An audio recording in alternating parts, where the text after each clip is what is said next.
राम राम राम हरे हरे, हरे कृष्ण कृष्ण कृष्ण हरे हरे, हरे राम राम राम हरे हरे, हरे कृष्ण कृष्ण कृष्ण हरे हरे, हरे राम राम राम हरे हरे, हरे कृष्ण कृष्ण कृष्ण हरे हरे, हरे राम राम राम हरे हरे, हरे कृष्ण कृष्ण कृष्ण हरे हरे, हरे राम राम राम हरे हरे, हरे कृष्ण कृष्ण कृष्ण हरे हरे, हरे राम राम राम हरे हरे, हरे कृष्ण कृष्ण कृष्ण हरे हरे, हरे राम राम राम हरे हरे, हरे कृष्ण कृष्ण कृष्ण हरे हरे, हरे राम राम राम हरे हरे, हरे कृष्ण कृष्ण कृष्ण हरे हरे, हरे राम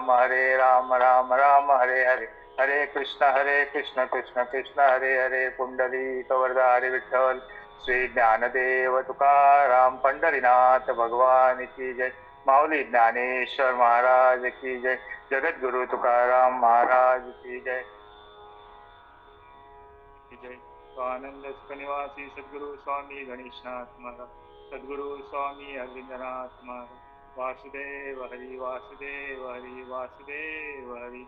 जय जय रघुवीर समर्थ. नमो विशदबोध विदग्धा विद्या रविंद्र प्रबोधा, पराप्रमय प्रमदा विलासिया. नमो संसार तम सूर्या अपरमित परमवीर्या, तरुण तरतुर्या लालन लीला.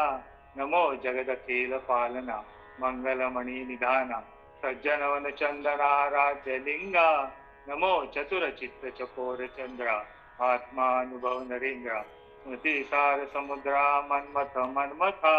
नमो सुभाव भजन भांजना भवेत कुंभ भंजना, विश्वद भवना श्री गुरुराया. नमो सद्गुरु तुकया ज्ञान दीपा, नमो सद्गुरु सच्चिदानंद रूपा, नमो सद्गुरु भक्त कल्याण मूर्ती, नमो सद्गुरु भास्करा पूर्ण कीर्ती. मनुष्याकृती राघवे ख्याती केली, शिळा शिखरे सागरी तारियेली. तुका स्वाम्या पूर्ण ब्रह्म प्रकाशी, जळी रक्षिले निर्जीवा काळजाशी. महाराजा जन्मला मृत्युलोकी, तुझी उपमा नाढळे लोकी. भवसिंधुशी बांधिला शेतू जेणे, अनाथा विनाकारणे तुकयाने. तुका भासला मानवी वेशधारी, परिहालिला विग्रही निर्विकारी. त्वये श्रीहरी व्यापकू सर्व जीवा, तुका तोचितो हा परब्रह्म ठेवा. जया पूजिले आदरे पांडुरंगे, विमानस्थ केले प्रयाण प्रसंगे. तनु मानवी दिव्य रूपीच केली, न त्यागी तिये दिव्य लोकासी देली. कुंडली कवरदारी विठ्ठल श्री ज्ञानदेव तुकाराम पंढरीनाथ भगवान की. माऊली ज्ञानेश्वर महाराज की जय. जगद्गुरु तुकाराम महाराज की जय. जय जय रघुवीर समर्थ. गुरुर्ब्रह्मा गुरुर्विष्णू गुरुर्देवो महेश्वरा, गुरु साक्षात परब्रह्म तस्मै श्री गुरुवे नमः. हरि ओम. प्रिय संत सज्जनो, आजचा आपला शुक्रवारचा जो काय घाटेवरचं चिंतन चालतं, त्यामध्ये आज आपण 301 नंबरचा अभंग आपण घेणार आहोत. 300 नंबर पर्यंत गेल्या शुक्रवारी घोंगडे महाराजांनी 300 नंबरचा अभंग घेतला तुमचा होता. मोबाईलचा आवाज थोडा वाढवता येईल का महाराज? थोडं रेकॉर्डिंगला आवाज कमी पडतोय. एक मिनिट.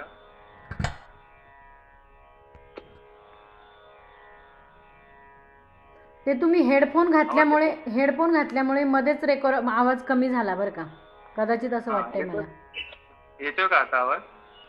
हां, ते सुरुवातीला व्यवस्थित येत होता मोठा, नंतर बारीक झाला. ते हेडफोनमुळे झाला असावा मला वाटतं. एक मिनिट.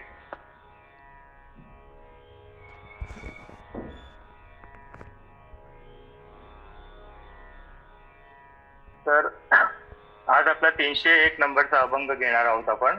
तो आहे, सोली विजय सुख अति सुखा होनी, उभे ते अंगणी वैष्णवांच्या, वृंदावन सडे चौकरंग माळा, नाते तो सोहळा देखोनिया, भूषण मंडित सदा सर्व काळ, मुद्रा आणि माळ तुळशी कंठी, नाम ओघ मुखी अमृताचे सार, मस्तक पवित्र सहित रंजे, तुका म्हणे मोक्ष भक्ताची या मना, नहे वासना त्यांची करी, वृंदावन सडे चोकरंग माळा, नाचे तो सोहळा देखोनिया.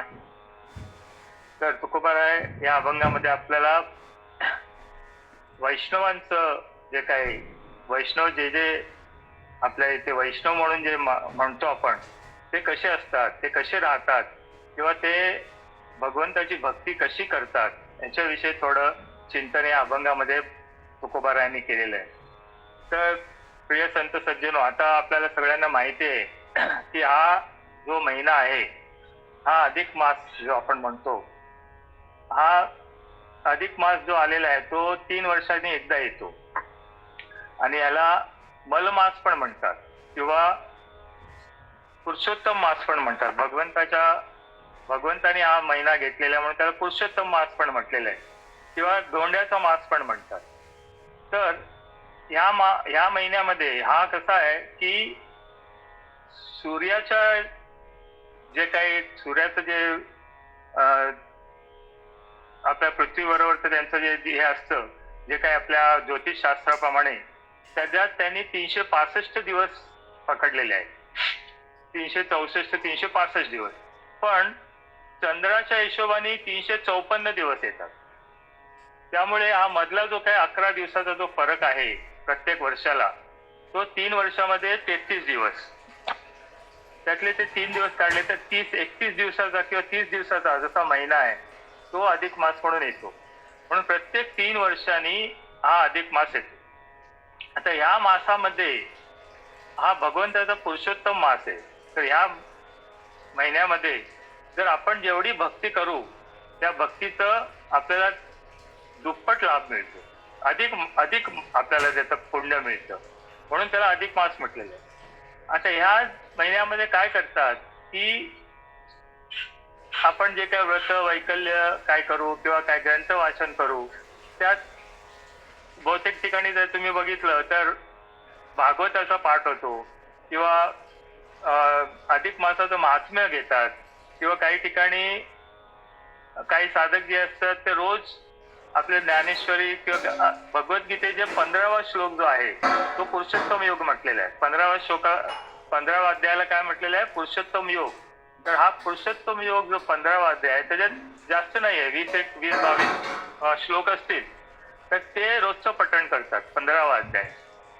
आणि काही ठिकाणी काही ग्रंथ लावलेले असतात त्याचा अभ्यास होतो, किंवा काही ठिकाणी सप्ताहच होतो. अधिक मासाला जे काही 7 दिवसाचा सप्ताह होतो त्यामध्ये अखंड हरिनाम सप्ताह वगैरे होतो. तर या अधिक मासामध्ये कसं असतं की जे काही आपण करू, आता आधीच्या 3 वर्षामध्ये जे काही आपल्याकडनं साधना घडली असेल त्या साधनेमध्ये काही ना काही आपल्याकडनं चुका घडल्या असतील, किंवा काहीतरी आपलं कमी साधनामध्ये काहीतरी कमी झाले असेल, त्यामुळे त्याला तिथे खड्डे पडले असतील, म्हणजे त्या आपल्या जे वाटचालीमध्ये खड्डे, तर ते खड्डे भरून काढण्यासाठी हा अधिक मास. अधिक मासामध्ये कसं आहे की जे काय आपल्या 3 वर्षामध्ये आपण जे काही परमार्थिक कार्य किंवा आपला जो साधना आहे ती आपण पूर्ण करू शकलो नाही, तर ती सगळं भरून काढण्यासाठी हा अधिक मास आहे. त्यामुळे या अधिक मासामध्ये आपल्याला अधिक करायचे. अधिक म्हणजे आपण जे नेहमी करतो, जे समजा आता नेहमी आपण काहीतरी ग्रंथ वाचन करतो, तर 1 माळ करतो आपण, समजा 1 माळ करतो, तर आता 1 माळाचे जप आपण जर करत असू नेहमी, तर या अधिक मासामध्ये आपल्या या महिन्यामध्ये त्याचे डबल करायला पाहिजे. म्हणजे 2 माळ करा, किंवा काही लोक 5 माळी करतात, ते 10 माळी करा, म्हणजे जसं वेळ असेल तसं. तर अधिक केलं तर अधिक पुण्य आपल्याला या मासामध्ये मिळणार आहे, आणि तो जो अधिक पुण्य जे मिळणार आहे ते आपल्या संचितामध्ये ते जोडलं गेलं जाणार आहे, ते पुण्य आपलं जोडलं जाणार आहे. त्यामुळे या अधिक मासामध्ये शक्यतो आपण बघतो की सगळ्या ठिकाणी जास्तीत जास्त परमार्थिक कार्य होतात, प्रत्येक ठिकाणी होतात. तर या अधिक मासामध्ये अजून एक आहे की दीपदान देण्याचं. दान पण जर द्यायचं असेल तुम्ही दान देऊ शकता. दान दिलं तर त्याचं तुम्हाला अधिक फल मिळतं. तर दीपदान देतात. दीपदान म्हणजे त्याला आपण रोज दीप लावतो. त्या दीपाला जर आपण घरचं जे काही तूप असेल, तुपाचा दिवा जर लावला आणि तो आपण नंतर तो दीप दान केला तर त्याला अधिक पुण्य आहे. आणि ह्या अधिक पुण्यामध्ये कसं आहे की एक कथा आलेली आहे अधिक मासाच्या महात्म्यामध्ये, की त्या कथेमध्ये एक साधा माणूस होता. तो म्हणजे कसं आहे की फार त्याच्याकडे पैसे नव्हते, काय नव्हते, गरीब होता. गरीब असल्यामुळे त्याला काही करता येत नव्हतं. पण कसं तरी तो आपले दिवस काढायचा, आपल्या बायका मुलांना कसं तरी तो त्यांचं उदरभरण करायचा. तर असं करता करता अधिक मास जेव्हा आला तेव्हा त्याला वाटलं की आपण काहीतरी आता भगवंताचं परमार्थिक कार्य जास्त करावं या महिन्यामध्ये. म्हणून त्यांनी काय केलं की एका अधिक मासाचे जे काही प्रवचन वगैरे चालू होती, कथा चालू होती, त्या कथेमध्ये जाऊन तो बसला. आता त्या कथेमध्ये बसल्यानंतर त्याच्या कानावर काय पडलं की या अधिक मासामध्ये आपण जास्तीत जास्त केलं तर आपल्याला अधिक पुण्य मिळतं, बरोबर आहे. आणि हा पुरुषोत्तम मास आहे आणि त्यामुळे आपल्याला जास्तीत जास्त फल या महिन्यामध्ये मिळू शकतं, पुण्य मिळू शकतं. त्यामुळे त्यांनी काय ऐकलं तिथे की जर आपण मौन धारण केलं, या एक महिन्यामध्ये जास्तीत जास्त मौन धारण केलं आणि काहीतरी कथेचं आपण वाचन केलं, ग्रंथाचं वाचन केलं तर आपल्याला चांगलं होईल. म्हणून त्यांनी काय संकल्प केला, घरी गेला आणि ते सगळं तो नामस्मरण करत राहिला. त्यांनी हे पण ऐकलं होतं की दीपदान केलेलं चांगलं आहे. म्हणून त्यांनी काय केलं, एक दीप ठेवला आणि त्यांनी संकल्प केला की मी रोज काही ना काही दीपदान करीन. कधी जसं होईल तसं दीपदान करेन, जसं त्याची परिस्थिती असेल त्याप्रमाणे तो करेल. आणि तो सतत भगवंताचं चिंतन करू लागला, नामस्मरण करू लागला आणि ग्रंथाचं वाचन करू लागला. आणि एक दिवस काय झालं की असं करता करता 7-8-9 दिवस झाल्यानंतर एकादशी आली. एकादशी आल्यानंतर 11व्या दिवशी त्यांनी असं ठरवलं की एकादशीला आपण जागरण करतो, तर रात्रभर आपण काहीतरी भगवंताच्या दीप लावून आपण भगवंतासमोर बसून काहीतरी चिंतन करू, नामस्मरण करू. आणि म्हणून तो तसा बसला. आणि तो बसल्यानंतर सगळं लाईट बीट सगळे बंद होते घरातले आणि बाकी लोक झोपली होती. तर तो ते दिवा लावून ते नामस्मरण भगवंताचं चिंतन करत होता. आणि ते करताना त्यांनी बघितलं त्याच्या तिथे बाजूला एक मांजर आली आणि त्या एक उंदराला पकडण्यासाठी ती मांजर हे करत होती, प्रयत्न करत होती. पण त्या अंधार असल्यामुळे तिला जसं जास्त दिसत नव्हतं. म्हणून तिने काय केलं, तिने बघितलं की दीप लावलेला आहे आणि दीप थोडाफार प्रकाश पडतोय, त्यामध्ये तिला दिसत होता उंदीर कुठे आहे दिसत होता. म्हणून तिने काय केलं, तिने त्या मांजरेने त्या दीप जो लावलेला होता त्याची वात होती ती लहान होती, तर ती वात तिने काय केली, त्या मांजरेने ती वात पुढे केली आणि ती ते दीप फार चांगला प्रकाश पडायला लागला त्या दिव्यामधनं. आणि त्यामध्ये काय झालं, तो उंदीर करता उंदराला काय नाही, ती पकडू शकली नाही, उंदीर तर पळून गेला. पण तिने हे केलेल्यामुळे तिला तिथे जे काही पुण्य मिळालं ते भगवंताच्या तिकडनं भगवंताचे दूत इथे आले आणि ते देवदूत आले आणि त्यांनी काय केलं, त्या मांजरीने जे काय केलं ते फार पुण्यकारक आहे. म्हणून तिला चांगलं काहीतरी आपण हे द्यावं, म्हणून तिला चांगलं काहीतरी म्हणजे तिला पुढे जाऊन तिला म्हणजे ह्या जन्मामध्ये नाही तर दुसऱ्या जन्मामध्ये चांगलं तिला जन्म मिळावा या दृष्टीने देवदूतांनी ते हे केलं. आणि त्यांनी जे रात्रभर नामस्मरण केलं होतं त्यामुळे भगवंतांनी पण काय केलं की त्याला पण ते पुण्य त्याच्यामध्ये जास्त वाढवलं आणि त्याला पण त्याचा उद्धार केला. तसं ह्या दीपदानामुळे आपण जर ह्या महिन्यामध्ये जरी दीपदान केले तर आपलं पुण्य अधिक वाढणार. म्हणून असे काही कथा आलेले आहेत या अधिक मासाच्या महात्म्यामध्ये आणि त्या प्रत्येक वेगवेगळ्या कथा आहेत. तर त्या एकाच एक कथा जर मी आज सांगितली तर दीपाची जास्त कथा म्हणजे जास्त करून दीपदान याला जास्त महत्व या पुरुषोत्तम मासामध्ये आहे. आणि ह्या पुरुषोत्तम मासामध्ये जेवढं आपण करू तेवढं कमीच आहे, कारण जेवढं कराल तुम्ही त्याचं तुम्हाला अधिक फल मिळणार आहे. म्हणून आपण आता जरी आपले 7-8 दिवस गेलेले असतील, आता राहिलेले जे काही दिवस आहेत त्याच्यात तुम्ही जास्तीत जास्त परमार्थिक कार्य करण्याचा प्रयत्न करा. म्हणजे काम असणार, तुम्हाला सगळं असणार, कामधंदेवाले पण आहेत, सगळं आहे, पण तरी त्यातल्या त्यात जास्तीत जास्त वेळ मिळेल तसा काही ना काही ग्रंथ वाचन, काही ना काही चिंतन, काही ना काही कथा ऐकणं, हे सगळं जर तुम्ही केलं तर तुम्हाला जास्तीत जास्त पुण्य आणि परमार्थिक कार्य केल्यानंतर तुम्हाला जे काही पुण्य मिळणार त्याच्यात तुमचा परमार्थिक कार्यामध्ये प्रगती होणार आहे आणि हेच तुमच्या अकाउंट मध्ये शेवटी जाणार आहे. आपण जे काही संसारिक कार्य करतो ते आपल्या बरोबर काही येत नाही आणि आपल्याला ते काही मिळत नाही. त्याच्यात काय आपला परमार्थिक कार्य तुम्ही जास्तीत जास्त केलं तर तुम्हाला त्यातून चांगलं पुण्य मिळू शकेल. म्हणून शेवटी पुण्य आणि पाप हे जे काय आहे त्याचं काही गणना कोणाकडे, भगवंताकडे आहे. धर्माची तू मूर्ती, पाप पुण्य तुझ्या हाती, मधु सोडवी दातारा दुष्टरापासून, मधु सोडवी दातारा या दुष्टरापासून. म्हणजे त्या भगवंताचं जर आपण चिंतन केलं तर तो सगळं बघणार आहे. पाप आणि पुण्य काय द्यायचं त्याच्या हातात आहे. आपण काही म्हणू शकत नाही, कारण आपण जर म्हटलं की हे मी करतो हे पुण्य कर्म आहे, पण त्या पुण्य कर्मामध्ये पण काही ठिकाणी पाप आढळू शकतं. आपल्याला त्या ठिकाणी पाप दिसू शकतं, आपल्याला कळत नाही की हे पुण्याचं आहे का पापाचं आहे, पण आपण आपलं काम करत राहायचं. भगवंतावर आपण भक्तीमध्ये भगवंतावर विश्वास ठेवून, भगवंतावर श्रद्धा ठेवून आपण आपले कार्य करत राहिलो तर जे काही पाप किंवा पुण्य जिथे टाकायचं आहे ते सगळं भगवंताच्या हातात. कारण धर्माची ती मूर्ती, पाप पुण्य तुझ्या हाती, त्यांच्या हातात, भगवंताच्या हातात ते त्याचं सगळं असल्यामुळे आपण काही बघायचं नाही, आपण आपलं कार्य करत राहायचं. जेवढं होईल तेवढं चांगलं आपण या पुरुषोत्तम मासामध्ये जेवढं होईल तेवढं चांगलं काम किंवा चांगले कर्म करण्याचा प्रयत्न आपण करायचे. तर आता आजच्या आपण चिंतनासाठी घेतलेल्या अभंगामध्ये तुकोबाने सांगतात, सोलीव जे सुख अति सुखावनी, जो अतिसुखाचा अंतरात्मा, अंतर गाभा तो देव वैष्णवाच्या अंगणात उभा आहे. म्हणजे हा भगवान परमात्मा वैष्णवांच्या जवळ राहतो. हा वैष्णवाला सोडून कुठे जात नाही. तो मी वैकुंठ नसे ये भानुभिमयी न दिसे, परी योगियाचे मानसे उंबरोळी जाय, परी तयापाशी पांडवा मी हरपला दिवसावा, जेते नाम घोष बरवा करते मान. भगवंतानी नारद मुनींनी विचारलं, भगवंता तू कुठे आहेस? तू स्वर्गामध्ये नाही, कुठे नाही, पण तू कुठे आहेस? तर भगवंताने सांगितलं, मी एक वेळ स्वर्गात दिसणार नाही, योग्यांच्या मनात दिसणार नाही, योग्यांच्या ध्यानात मी नसणार आहे, पण मी कुठे आहे?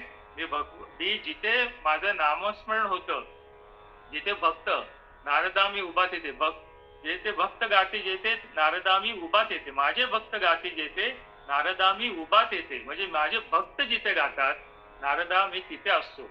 म्हणून वैष्णवांच्याकडे भगवान असतात. वैष्णवा घरी सुख वाटे देवा म्हटलेले, भगवंताला वैष्णवांच्या घरी सुख वाटतं.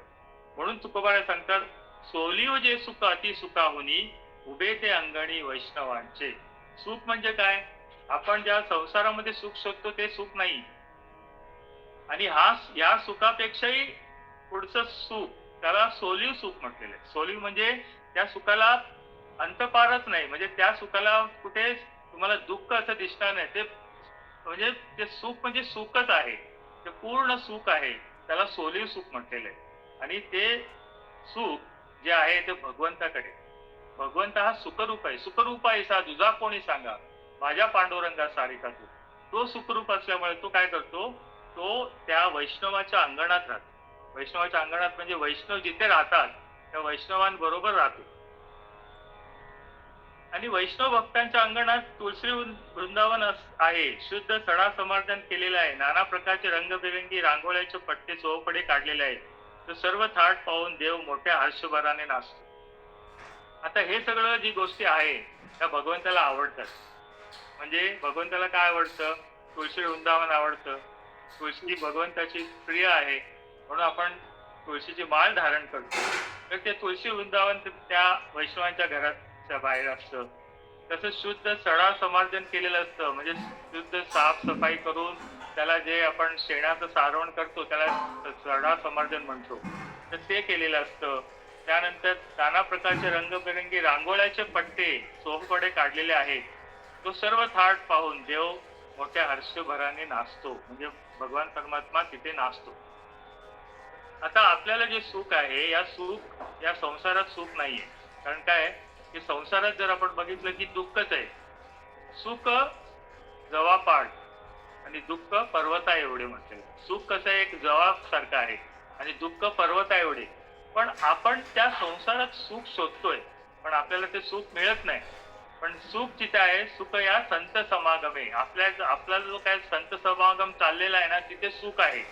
या 1 तासामध्ये जे काय आपल्याला सुख मिळणार आहे, ते सुख आपल्याला दिवसभरामध्ये कुठेच मिळणार नाही. या 1 तासामध्ये जे काय आपल्याला सुख आता इथे मिळतंय, आपण जे सुख घेतोय, ते सुख आपल्याला दिवसभरात 24 तासात आपल्याला कुठेच मिळणार नाही. तसं हे सुख आहे, ते अति सोलीव सुख म्हटलेलं आहे. सोलीव म्हणजे त्या सुखाला काही पारच नाहीये. असं हे सुख वैष्णवाच्याच अंगणात आहे. म्हणून देव काय करतो, देव त्या वैष्णवाकडे येतो. भक्त ऐसे जाणा जे देई उदास, गेली आशापाश निवारोनी. विषय तो त्यांचा झाला नारायण, न आवडे जनधन माता पिता. त्या वैष्णवाकडे काय असतं की ते सर्व आशा सोडून दिलेल्या असतात. वैष्णवांनी काय केलेलं असतं, फक्त ऐसे जाणा जे देही उदास, देहावर उदास असतात आणि फक्त भगवंताचं चिंतन, भगवंताचं नामस्मरण एवढंच त्यांना माहिती असतं. आणि हे करता करता ते भगवंताची प्राप्ती करून घेतात. आणि त्यांना काय रावडे जनधन माता पिता, म्हणजे त्यांना काय त्या ठिकाणी जे काही त्यांना त्रास असेल ते त्यांना आवडत नाही. जे काही धन असेल ते धन नेहमी आपल्याला कामात येईल असं नाही. धन पाहिजे, पण अतिधन परमार्थ महाधन जोडी देवाचे चरण म्हटलेले. आणि ते परमार्थ महाधन जोडी देवाचे चरण व्हावया जतन म्हटलेले. व्हावया जतन म्हणजे ते जतन करून ठेवायचं. कुठलं? परमार्थ महाधन. जे धन जे आपल्याकडे आहे ते परमार्थ महाधन आपण जतन करून ठेवायला पाहिजे. आणि ते जतन केलेलं महाधन आपल्याला शेवटी आपल्या बरोबर येणार आहे, ते सुख आहे. आणि ह्या संसारामध्ये जे सुख नाहीये, पण संतांनी काय केलं की संतांना ह्या संसारामध्ये सुख दिसलं नाही, म्हणून त्यांनी परमार्थच केला. त्यांचा संसार आणि परमार्थ हा एकच होता. संसारामध्ये पण ते भगवंताचे चिंतन करत होते, भगवंतालाच आपल्या जवळ पाहत होते. म्हणून ते सगळ्या संतांच्या, सगळ्या जे काही भक्त आहेत त्याची सगळ्यांची कामं भगवान परमात्मा येऊन करत होता. उंच नीच काही नेणे भगवंत, तिष्ठे भाव भक्त देखोनिया, दासी पुत्र कण्या विदुराच्या भक्ती, दैत्या घरी रक्षी प्रल्हादाची, धर्म रंगू लागे रोहिदासा संगे, डोक्या मिळा संगे डोरे ओढी. म्हणजे प्रत्येक संत, आपण जे हा अभंग बघून घेतला, आपण 13 चरणाचा अभंग आहे, नेहमी आपण काकड्यामध्ये हा म्हणतो. तर ह्या अभंगामध्ये सगळ्या भक्तांचं वर्णन केलेलं आहे. कुठल्या कुठल्या भक्तांचं काम भगवंतांनी केलेले. म्हणून ह्या अभंगामध्ये तुकोबाराय ते सांगतात की त्या भगवंतांनी ह्या वैष्णवा घरी येऊन त्यांच्या बरोबर राहिलेले. पुढे ते म्हणतात, हे विष्णू भक्त नेहमी गळ्यात तुळशीच्या माळा व अंगावर 12 टिळे व मुद्रा इत्यादी भूषणाने सुशोभित असतात. हे वैष्णव कसे असतात, या वैष्णवांना कसं ओळखायचं, तर त्यांच्या गळ्यामध्ये तुळशीची माळ असते.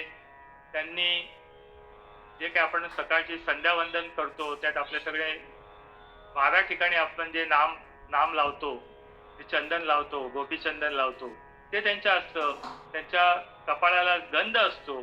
त्याप्रमाणे हे वैष्णव सगळ्या ह्याप्रमाणे सुशोभित असतात. बाहेरून जरी सुशोभित त्याप्रमाणे जरी असले तर आतून पण ते सुशोभित असतात. भगवंताचं नामस्मरण त्यांच्याकडे असतं. पण आपल्याला बाहेर आता काही लोक असे दिसतील की त्या वैष्णवापर्यंत त्यांनी वैष्णवाप्रमाणे वेश धारण केलेला असेल, पण आतून ते तसे असतील असं नाही. फक्त दाखवायला बाहेर असे असतात. ते ढोंगी असतात. ढोंगी म्हणजे साधू पण असतात, जे वैष्णवासारखाच त्यांचा वेश असतो, पण आतून ते त्यांचं वेगळंच काम असतं. तसं नाहीये. इथे तुकोबाराय सांगतात, ते वैष्णवांचं सांगतात की त्यांनी जे काही गंध लावलेला असतो, त्यांच्या कपाळाला गंध असतो. आणि त्यांचं कसं आहे, अमृताचे सारभूत जे हरीचे नाम, त्यांचे घोष नेहमी त्यांच्या मुखात असतो. हे मुख्य आहे. आपल्याला हेच मुख्य पाहिजे की भगवंताचं नाम अखंड त्याच्या मुखात कसं राहील. तर हे वैष्णव आहे. जर आपण वैष्णव आहोत तर आपल्या मुखात नेहमी भगवंताचं नामस्मरण पाहिजे. नामासी विनमुख तो नर पापिया म्हटलेले. माऊलींनी हरिपाठा म्हटलेलं आहे. हरिपाठामध्ये म्हटलेले, नामासी विनमुख तो नर पापिया, हरिविण धावया न पवे कोडी. नामासी विनमुख जो आहे, नामापासून लांब आहे, नामापासून विनमुख आहे, नाम त्याच्या मुखात नाहीये, तर तो नामासी विनमुख तो नर पापिया म्हटले, तो पापी आहे. तर आम्ही भगवंताचं नामस्मरण करतो, ते नामस्मरण अखंड असावं. अखंड असावा म्हणजे 24,600 श्वास जे आपले आहेत ते 24,600 श्वास भरून काढण्यासाठी आपल्याला भगवंताचं नामस्मरण अखंड करायचंय. आणि ह्या जन्मामध्ये आपल्याला त्यासाठी देवे दिला देह भजना गोमटा, नेहमी आपण हा हे प्रमाण देतो. भजनासाठीच आपल्याला हा देह दिलेला आहे. मनुष्य जात सकळ स्वभावता भजनशील असताची केवळ माझेच ठाई. स्वभावता ते माझ्याच ठाई असतात आणि ते भजन करण्यासाठीच आलेले असतात असं भगवंतांनी गीतेमध्ये सांगितलेलं. आणि ते करता करता आपण काय करतो, भगवंताचं भजन करता करता आपण भगवंताची प्राप्ती करून घेऊ शकतो ह्याच जन्मात. याच देईगडे देवाचे भजन आणि का हे ज्ञान नाही कुठे. हे ज्ञान जे आपल्याला आहे ते पशुपक्ष्यांना नाही. आहार निद्रा भय मैथून सर्व योनीशी समसमान परी मनुष्य देहाशी हे ज्ञान जाण अधिक. आपल्याला जे काही ज्ञान दिलेलं आहे ते प्रत्येक ज्ञान जे आहे हे बाकी प्राण्यांपेक्षा पक्ष्यांपेक्षा जास्त आहे. तरी पण आपण जर दोघांची तुलना जर आपण केली तर बघा की आपल्याला उठायला काय लागतं. आपण सकाळी लवकर उठतो, समजा लवकर उठायचे तर आपण काय लावतो, अलार्म लावतो. पण ती पक्षी जी असते ती झाडावर बसलेली असते, तिला उठवायला कोण येतो, तिथं कोण येतो, भगवान परमात्माच येतो. जसं आपल्याला पण उठवायला भगवान परमात्मा येतो, पण आपल्याला त्याच्यापेक्षा जास्त त्या अलार्मवर आपल्याला जास्त विश्वास आहे. आपल्याला हे कळत नाही की आपला परमात्मा आपल्याला उठवायला सकाळी तो येतो. पण त्या पक्ष्यांकडे कुठे अलार्म असतो, काय नाही, पण ते उठतात. ते त्यांना उठले की त्यांना सगळं त्यांचे कार्य सुरू होतात. आता आपल्याला उठल्यानंतर आपल्याला पाणी पाहिजे, आपण पाणी पितो, चहा पितो, पण त्या पक्ष्यांना काय मिळतं, पक्ष्यांना काय नसतं, तयार काय नसतं. त्यांना जिथे काय कुठे पाणी मिळालं तेवढंच. त्यानंतर आपण नाश्ता करतो. म्हणजे आपल्याला ज्ञान आहे म्हणून मी सांगतो, आपलं ज्ञान कुठे आपण यूज करतो बघा. आपल्याला ज्ञान आहे, आपण नाश्ता करतो, पण त्या पक्ष्यांना काय कुठे मिळेल तिथे, कुठे दाणे मिळाले तिथे ते घेतात. पक्षी अंगणी उतरती ते का गुंतोनी राहती, तसे असावे संसारी जोवरी प्राचीनाची दूर. पक्षी त्या अंगणात उतरतात, त्यांना ते दाणे टिपतात. ते दाणे टिपल्यानंतर जेवढं मिळतं तेवढंच घेतात आणि दुसऱ्या दिवसाची त्यांना चिंता नसते. ते काही ठेवत नाहीत सांभाळून दुसऱ्या दिवसाला मला चालेल असं. जेवढे दाणे मिळतात ते घेतात, ते निघून जातात. तैसे असावे संसारी जोवरी प्राचीनाची दोरी. वस्तीकर वस्ती आला प्रातःकाली उठवणी गेला. का म्हणे तैसे असावे संसारी जोवरी प्राचीनाची गोरी. आपले तसे असावे संसारी जोवरी प्राचीनाची दोरी. म्हणजे नाथ महाराजांचा अभंग आहे. पक्षी अंगणी उतरती ते का गुंतोनी राहती. त्यांना काही मिळतं तेवढं घेतात. तुम्हा आम्हाला आपण तयार करतो. ज्ञान आहे आपल्याला. ज्ञान असल्यामुळे आपण जे काही नाश्ता आहे सगळं तयार करतो, सगळं करतो. पण शेवटी त्यांना एक वस्तू नसते, त्यांना बाकी सगळं असंच होतं.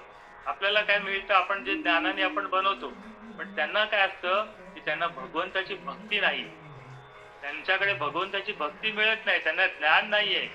तुम्हा आम्हाला भगवंतानी अधिक दिलेलं आहे, ज्ञान दिलेलं आहे आणि त्या ज्ञानाने आपल्याला भक्ती करायची आहे. पण तेवढं सोडून आपण सगळंच करतो. भगवंताची भक्ती, भगवंताचं नामस्मरण सोडून आपण बाकी सगळे कामं करतो आणि भगवंताचं नामस्मरण विसरतो. ही फार मोठी हानी आहे. ही हानी आहे म्हटले तुकोबारायांनी पण म्हटलेलं आहे की तुका म्हणे वाया गेला.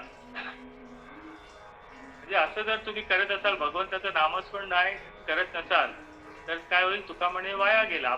आपण ह्या मनुष्य देहाला येऊन आपण वाया गेलो.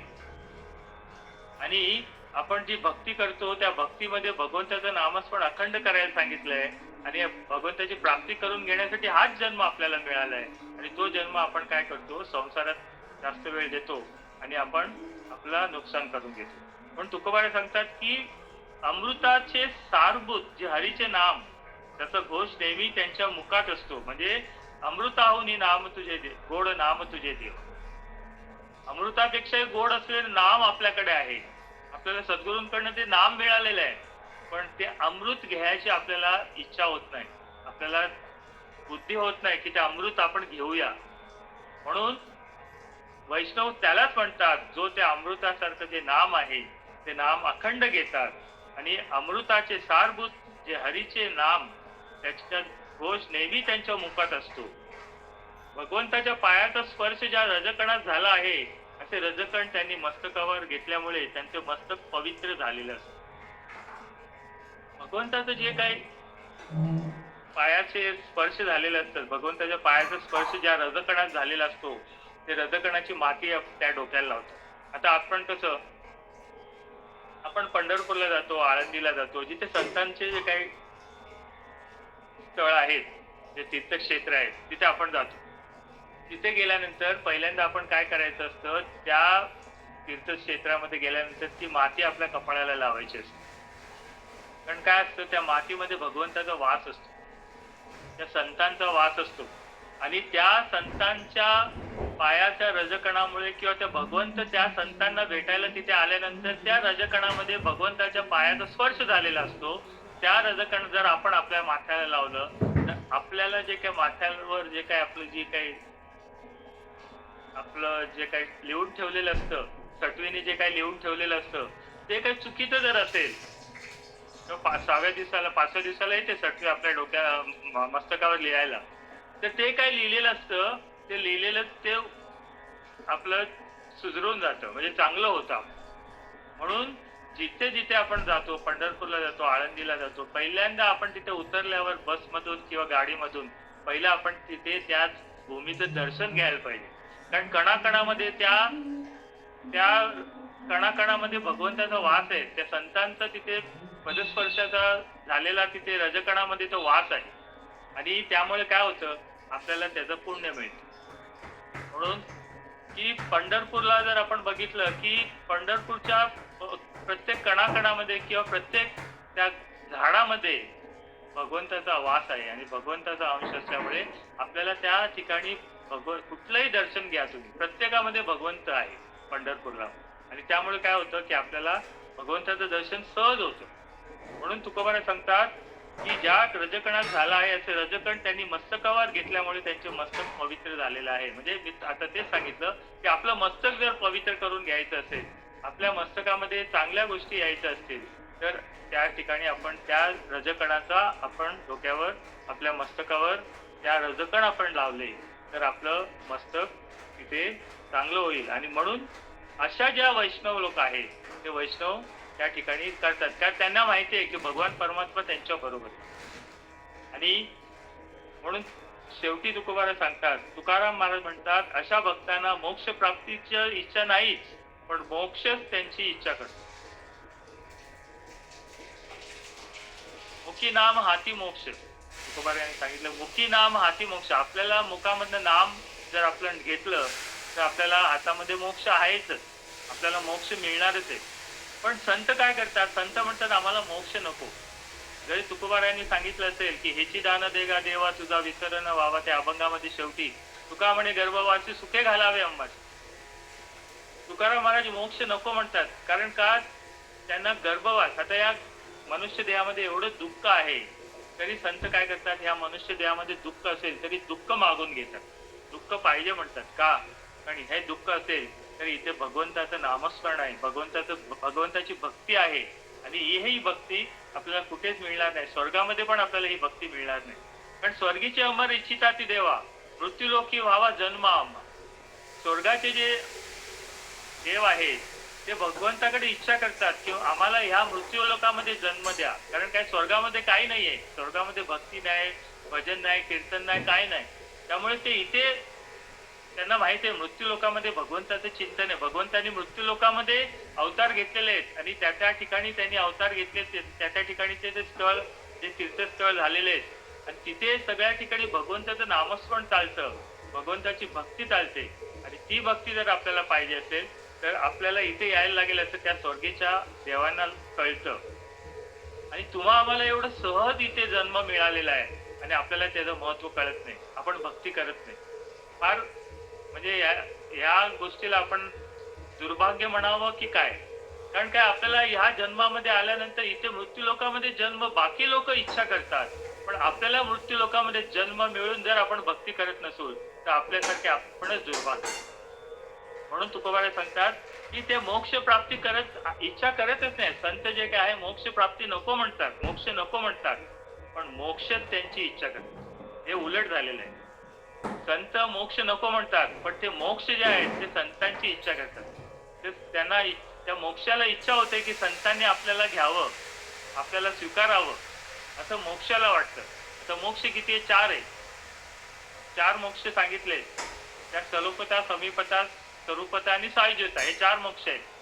तर हे मोक्ष संतांकडे येतात आणि त्यांना सांगतात की तुम्ही आम्हाला स्वीकार करा. म्हणजे संत त्यांना स्वीकार करतच नाहीत, पण मोक्ष स्वतः स्वीकार करा म्हणून सांगायला येतात. असं या संतांचा महिमा आहे, असा ह्या वैष्णवांचा महिमा आहे. हे वैष्णव इथे ह्या भूतलावर वैष्णव जे आहेत ते वैष्णव संगती सुख वाटे देवा म्हटलेलं आहे. वैष्णवाच्या संगतीत देवाला सुख वाटतं आणि त्यामुळे काय होतं की ते वैष्णवा बरोबरच राहतात. देव वैष्णवाला सोडून कुठे जात नाही. ते जरी आपल्याला दिसत नसतील तरी ते देव वैकुंठात नसतात. तो वैकुंठ सोडून संत सदनी राहिला.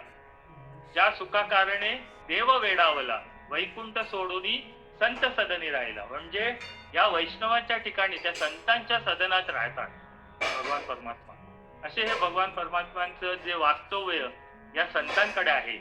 आणि आपण जर संतांची भक्ती केली तर आपल्याला सहज भगवंताची प्राप्ती होऊ शकते. आपण डायरेक्ट भगवंताकडे जाऊ शकत नाही. तर आपल्याला काय करायला लागेल? संतांची भक्ती आधी करायला लागेल.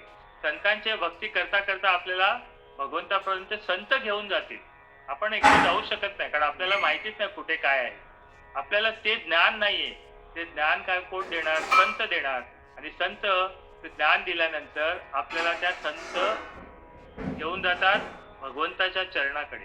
आणि म्हणून संतांची भक्ती आपण करायला पाहिजे. तसे वैष्णव जे काय त्यांच्याकडे भगवंताचं सोलीव सुख आहे आणि ते सोलीव सुख घेण्यासाठी वैष्णव काय करतात की त्या भगवंताच्या ज्या त्यांच्याकडे असतात त्या भगवंताचं चिंतन करतात आणि सतत भगवंताचं ते अमृतासारखं नाम आहे ते नाम घेण्याचा प्रयत्न करतात.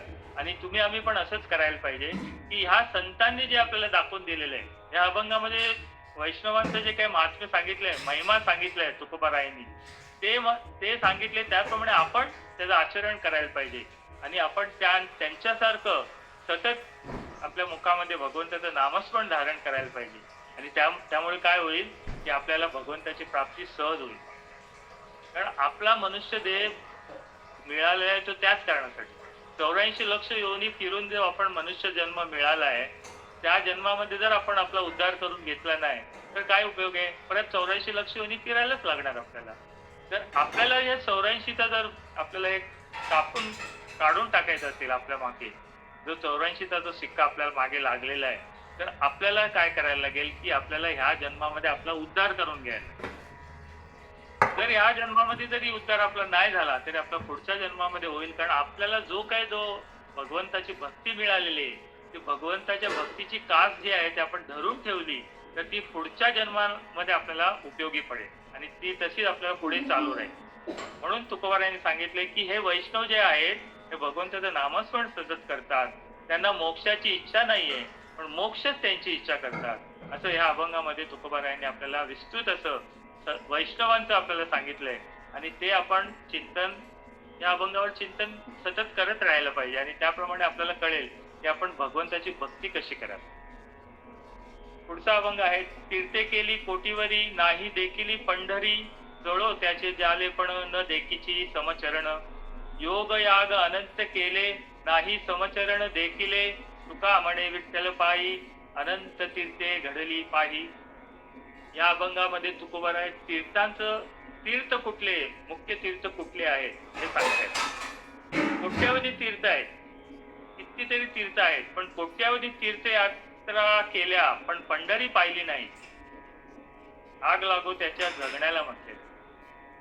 आता आपल्याकडे अशी कितीतरी लोक आहेत की सगळ्या तीर्थाला फिरलेत, संगमाला गेलेत, प्रयागराज सगळे ठिकाणी गेलेत, जगन्नाथपुरी सगळ्या ठिकाणी गेलेत, पण त्यांना पंढरपूर माहिती नाही, पंढरपूरला गेलेलेच नाहीत. असे कितीतरी आहेत, आमच्या नजरेमध्ये आहेत असे कितीतरी. त्यांना आम्ही सांगतो एकदा तरी चला पंढरपूरला, बघू आता वेळ जेव्हा होईल तेव्हा होईल, किंवा भगवंत जेव्हा बोलवेल तेव्हा. म्हणजे याला भगवंतानी बोलवलं तरच हा जाणार, नाहीतर हा जाणार नाही असं. तर ह्या तीर्थामध्ये त्यांनी सांगितले की तुम्ही प्रत्येक तीर्थ जरी करून आले तरी त्या तीर्थाचं फल तुम्हाला कसं मिळेल? त्रिवेणी संगमी नाना तीर्थे भ्रमी, चित्त नाही नामी तरी ते व्यर्थ. तुम्ही त्रिवेणी संगम सगळे तीर्थ जरी करून आले तरी तिथे भगवंताचं नामस्मरण नसेल, भगवंताचं नाम जर तुम्ही घेत नसाल तर त्या तीर्थाचा तुम्हाला काहीच उपयोग नाही, तिथे तुम्हाला काहीच पुण्य मिळणार. म्हणून भगवंताचं नामस्मरण आपल्याकडे पाहिजे आणि आपण ते नामस्मरण करता करता भगवंताकडे जर आपण गेलो, तीर्थामध्ये गेलो आणि जे तीर्थ आपण बाकी सगळे तीर्थ आपण जिथे जायचं आपण जाऊ शकतो, तीर्थाला जायलाच पाहिजे, पण त्या तीर्थामध्ये गेल्यानंतर आपल्याला त्या तीर्थामध्ये आपलं जे आराध्य दैवत आहे त्यांचं तिथे दर्शन झालं पाहिजे. जर त्या तीर्थामध्ये जर दुसरे देवता असतील तरी आपल्याला त्या देवतेमध्ये आपल्या आराध्य देवतेच तिथे दर्शन झालं पाहिजे. तेव्हा मग आपली भक्ती त्या अनन्य भक्ती आपण म्हणू शकतो. निष्ठावान भक्त त्याला म्हणतात की निष्ठावान भक्त तो असतो की त्याला त्याचा जो आराध्य देव आहे तोच त्याला सगळ्या ठिकाणी. म्हणून तुकोबारा सांगतात की ह्या तीर्थात ते कोट्यवधी तीर्थ आहे. तुम्ही कितीतरी तीर्थाला गेला असाल पण जर तुम्ही पंढरीला गेले नाही तर तुम्हाला काही फल मिळणार नाही. तुम्हाला आग लागू म्हटलंय, तुमच्या जीवनाला आग लागू असं तुकोबारा याचं स्पष्ट सांगतो. न देखीची समचरण जळो त्याच्या जगण्याला, कारण त्याने विटेवरील पांडुरंगाचे समचरण अवलोकन केले नाही. पण तुकोबारा सांगतात की समचरण दृष्टी विटेवरी साजरी, तेथे माझे हरिवृत्ती राहो, माणिक लगे न लगे माईक पदार्थ, तेथे माझे अर्थ नको देवा. आपल्या गाथेतला पहिलाच अभंग आहे. समचरण दृष्टी विटेवरी साजरी, तेथे माझे समचरण दृष्टी विटेवरी साजी, तिथे माझे अर्थ, तिथे माझी हरिवृत्ती राहो, तिथे माझी हरिवृत्ती राहो. आता ह्या वृत्तीमध्ये भगवंताचं जर आपण चिंतन केलं तर, माझा आवाज येतोय ना तुम्हाला? रामकृष्ण हरी, रामकृष्ण हरी, रामकृष्ण हरी मावशी. येतोय माझा. येतोय ना? हो. येतो. हा. तर त्या तीर्थामध्ये जर आपण गेलो, त्या तीर्थामध्ये जर आपण भगवंताचे चरण आपल्याला दिसत नसतील तर काय उपयोग आहे? जसं पंढरपूरला समचरण दृष्टी विटेवरी साजरी म्हटले, समचरण आपण दर्शन घेतो, भगवंताचं दर्शन घेतो, त्याप्रमाणे त्या तीर्थामध्ये गेल्यानंतर आपल्याला भगवंताचं दर्शन, त्याच चरणाचं दर्शन झालं पाहिजे. आणि कोट्यवधी जरी आपण गेले तीर्थाला गेलो, जर पंढरपूरला गेलो नाही तर तुकोबारा सांगतात जळो त्याचे जालेपण, न देखची समचरण त्यांना दिसले नसतील, समचरणाचं दर्शन जर झालं नसतील तर त्या तीर्थामध्ये जाऊन काही उपयोग नाही. कारण ह्या मृत्यूलोकामध्ये, ह्या कलियुगामध्ये कलियुगी उद्धार हरीच्या नामे म्हटले. सकाळ्यांची येथे आहे अधिकार, कलियुगी उद्धार हरीच्या नामे. भगवंताचं नामस्मरण जर आपल्याला मिळत नसेल, आणि कलियुगामध्ये भगवंताचं नामस्मरण श्रेष्ठ आहे, आणि ह्या कलियुगामध्ये आपल्याला जर विचार केला 10 अवतारामध्ये जो 9वा अवतार आहे तो बौद्ध अवतार म्हणतो. वारकरी संप्रदाय आपल्याला 9व्या अवताराला बौद्ध अवतार म्हणतात. ते बौद्ध अवतार म्हणजे जो पांडुरंग परमात्मा जो पंढरीमध्ये उभा आहे, त्यांनी तो म्हणजे फक्त कर्कटेवर हात ठेवून उभा आहे. समचरण दृष्टी आहे, समचरण आहे, दृष्टी सम आहे, त्यामुळे तो तिथे उभा आहे आणि तो तसं काय बोलत नाही. बौद्ध म्हणजे काय न बोलणारा, शांत आहे. त्याच्या हातात काय आयुध्य नाही, काय नाही, तो काही नाही, फक्त भगवंत उभा कशासाठी आहे? भक्तांना दर्शन देण्यासाठी. जे काही भक्त येतील, जे काही म्हणजे अभक्त पण असतील, ज्यांना काही माहिती नसेल, जे काही मूर्ख असतील किंवा त्यांना काही हे नसेल, भक्ती नसेल, अशांना पण उद्धार करण्यासाठी तो भक्त. पुंडलिकाने वर मागितलाच भगवंताकडे, पुंडलिका दिलावर, त्या पुंडलिकाला वर दिलेला भगवंतानी की जे काही लोक माझ्याकडे येतील त्यांचा मी उद्धार करीन, आणि ते उद्धार करण्यासाठी मी इथे उभा राहीन. म्हणून युगे 28 विटेवरी उभा. तो युगे 28 झालाय, तिथेच विटेवर उभा आहे, आणि त्या भगवंतानी सगळ्यांना दर्शन देण्यासाठी उभा केलेला आहे. आणि अशा ज्या भक्त, असे जे भगवान परमात्मा आहेत, या कलियुगाचे देव म्हणजे भगवान परमात्मा, पांडुरंग परमात्मा आहेत, आणि त्यांचं जर दर्शन न घेता आपण सगळे जर तीर्थ फिरलो तर त्याचा काही उपयोग नाही असं तुकोबाराय इथे आपल्याला या अभंगामध्ये सांगतात. पुढे सांगतात, त्यांनी योग याग कुशल केले पण पांडुरंगाचे समचरण पाहिले नाही. म्हणजे योग याग म्हणजे माऊलींनी पण आपल्याला हरिपाठामध्ये सांगितलं, योग याग विधी येणे नोही सिद्धी वायासी दुर्लभ. म्हणजे योग याग विधी येणे नोही सिद्धी वायाची दुर्गमानंद घाली मन. म्हणजे तुम्ही योग याग करा, पण योग याग करून पण काही मिळणार नाही. तुम्हाला फक्त भगवंताचं नामस्मरण या कलियुगामध्ये आहे. कारण प्रत्येक युगामध्ये वेगवेगळे तुम्हाला साधना दिल्या होत्या. पहिले ध्यान होतं, नंतर मग तुम्हाला पूजा अर्चा होती, मग तुम्हाला यज्ञ याग होते, पूजा अर्चा होती. मग आता तुम्हाला सांगितलं की तुम्ही फक्त भगवंताचं नामस्मरण करा. आणि जर हे नामस्मरण न करता तुम्ही जर काही केलं नाही तर तुम्हाला भगवंताची प्राप्ती होणार नाही. म्हणून योग याग विधी, योग याग करून काय उपयोग होणार नाही. तुम्हाला योग याग केले तुम्हाला क्षीणच होणार, तुमच्या शरीराला क्षीण होणार आहे. कारण योग याग हे कठीण आहे सगळे. तुम्हाला योग करण्याचं किंवा याग करण्याचं किती कठीण आहे, कारण तुम्ही ते करू शकणार नाही. योग करायचं म्हटलं तर आपल्याला कितीतरी आसनं करायला लागतात आणि ते कठीण आहेत आसन. आणि याग करायचं म्हटलं तर कितीतरी त्याला समिधा लागतात, कितीतरी त्याला सगळं सामान जमा करायला लागतो आणि तो आता मिळत नाही त्याप्रमाणे. पहिल्या जसं मिळत होते तसं नाही मिळत. आणि त्या कर्मामध्ये कुठे चुकलं तर त्याचं आपल्याला पापच आहे. म्हणून योग याग वगैरे काही केलं तरी काही उपयोग नाही, पण फक्त समचरण जर तुम्ही पाहिले असतील तर तुम्हाला तुमचा उद्धार होणार आहे. म्हणून तुम्ही योग याग वगैरे काही करू नका. योग याग पुष्कळ केले पण पांडुरंगाचे समचरण पाहिले नाही तर त्याचा काही उपयोग नाही. म्हणून तुकोबारा सांगतात की तुम्ही जरी योग याग करत असाल तरी ते तुम्हाला भगवंताचं समचरण पाहायला पाहिजे, भगवंताचं दर्शन घ्यायला पाहिजे. पंढरीला जाऊन भगवंताचं दर्शन घ्यायला पाहिजे. आणि ते जर घेतलं नाही आणि तुम्ही बाकी ठिकाणी फिरत बसला, तुम्ही योग याग वगैरे बाकी साधनेमध्ये असाल तर काही उपयोग नाही. तुम्हाला ह्या कलियुगामध्ये साधना म्हणजे एकच आहे, कलियुगी उद्धार हरीच्या नामे. भगवंताचं नामस्मरण, भगवंताचं दर्शन आणि भगवंताचं नामस्मरण अखंड जर केलं तर तुम्हाला तिथे भगवंताची प्राप्ती ह्या युगामध्येच होऊ शकते. शेवटी तुकोबारा सांगतात, तुका म्हणे विठ्ठल पायी अनंत तीर्थे घडली पायी. तुकाराम महाराज म्हणतात, एका पांडुरंगाच्या चरण दर्शनाने अनंत तीर्थ केल्याचे पुण्य आहे. तेच आपण वारकरी संप्रदाय आपण तेच म्हणतो की जरी तुम्ही बाकी तीर्थामध्ये गेले नाही तरी चालेल, पण फक्त पंढरपूरला जर जाऊन भगवंताचं दर्शन जर घेतलं तर त्या भगवान परमात्म्याच्या दर्शनाने काय होईल की तुम्हाला त्या भगवंताची प्राप्ती होईल.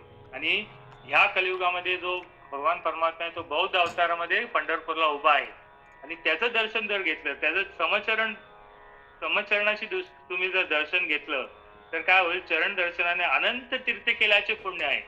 जरी तुम्ही बाकी तीर्थाला गेले नाहीत तरी तिकडचं ते पुण्य तुम्हाला मिळणार. तिकडच्या त्या तीर्थाचं जे पुण्य तुम्हाला मिळायचं होतं ना, ते जरी तुम्ही गेले नाहीत तरी तुम्हाला तिकडचं पुण्य मिळू शकेल.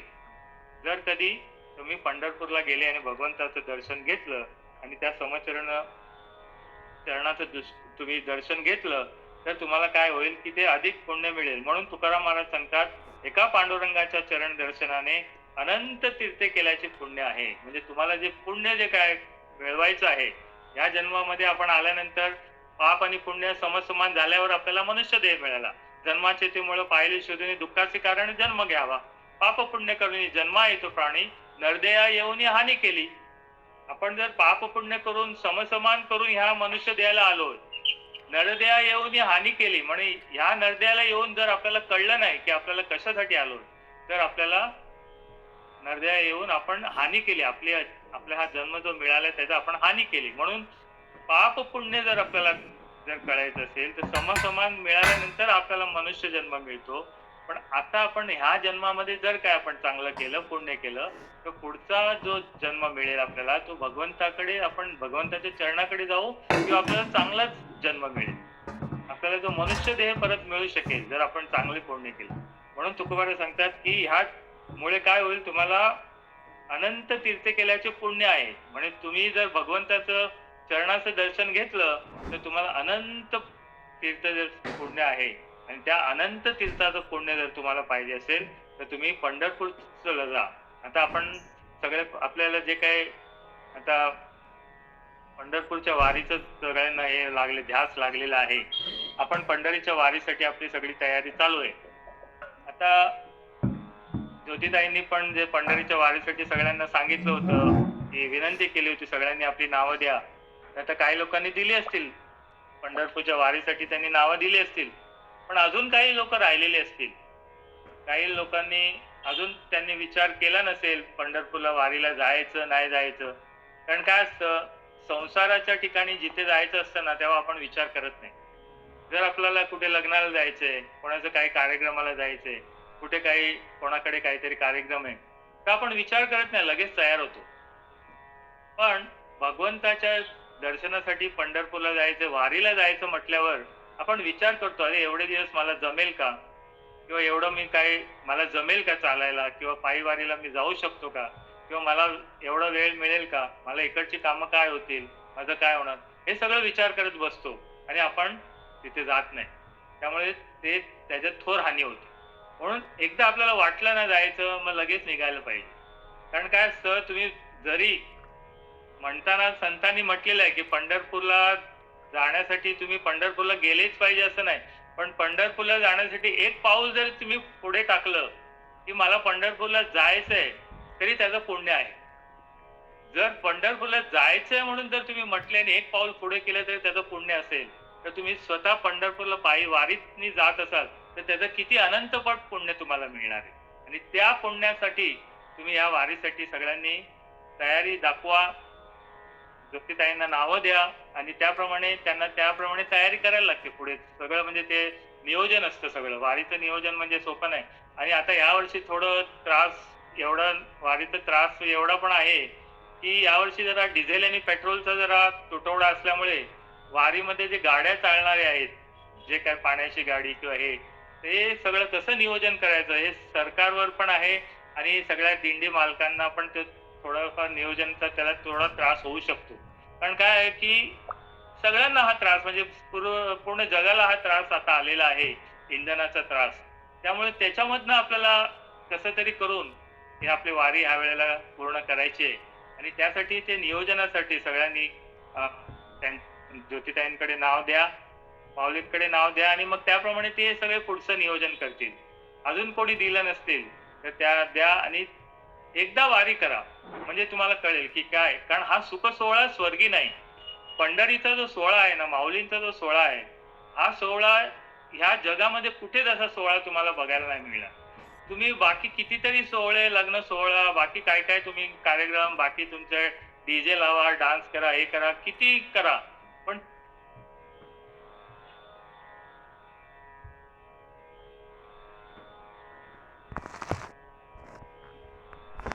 आवाज येत नाही महाराज. बघतात की बाबा पंढरपूरच्या सोहळ्यामध्ये एवढं काय म्हणजे माऊलींच्या सोहळ्यामध्ये एवढं काय आहे, एवढे लोक, एवढे जवळजवळ 10 ते 15 लाख लोक चालतात या वारीमध्ये, तर असं काय आहे ते बघायला येतात. तर तुम्ही आम्ही इथेच आहोत.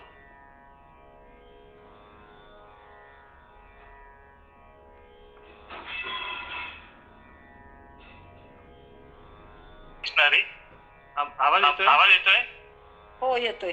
हा हा. तर एकदा तरी त्या पंढरपूरच्या वारीमध्ये आपल्याला तो सोहळा बघायला पाहिजे. म्हणजे त्यामुळे काय होईल की आपल्याला कळेल की भगवंताचं भक्ती म्हणजे काय.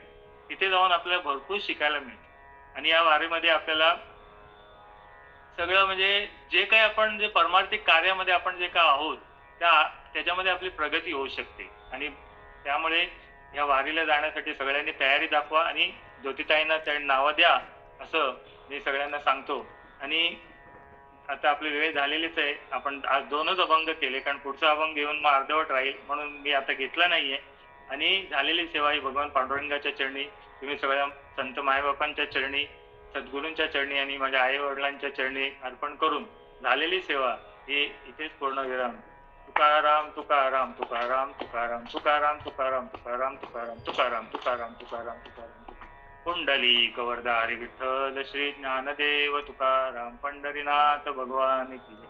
माऊली ज्ञानेश्वर महाराज, जगद्गुरु तुकाराम महाराज की जय. जय जय रघुवीर समर्थ. आता विश्वात्मके देवे येणे वागे तोषावे, दोषोनी मद द्यावे कसाय दाने. जे खळांची व्यंकटी सांडो तया सत्कर्मी रती वाढो. होता परस्परे पडो मैत्री वांचे. दुरितांचे तिमिर जाओ विश्व स्वधर्म सूर्य पाहो. जो देवांची तो तेला हो प्राणी जातो. वर्षत सकळ मंगळी ईश्वर निष्ठांची मांदियाळी. अनवर्थ भूमंडळी भेटू तया होता. चला कल्पतरुचे अरव चेतना चिंतामणीचे गाव. बोलते जय अर्णव किरुषांचे.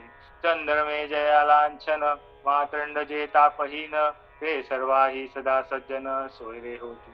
किंबहुना सर्व सुखी पूर्ण होऊ नीतीही लोकी. भजिजो आदी पुरती अखंडित आणि ग्रंथोपजीवी. विशेष लोकी ये दृष्टादृष्ट विजये होवावे. एथ म्हणे श्री विश्वेश्वराओ आओ इल दान पसाओ.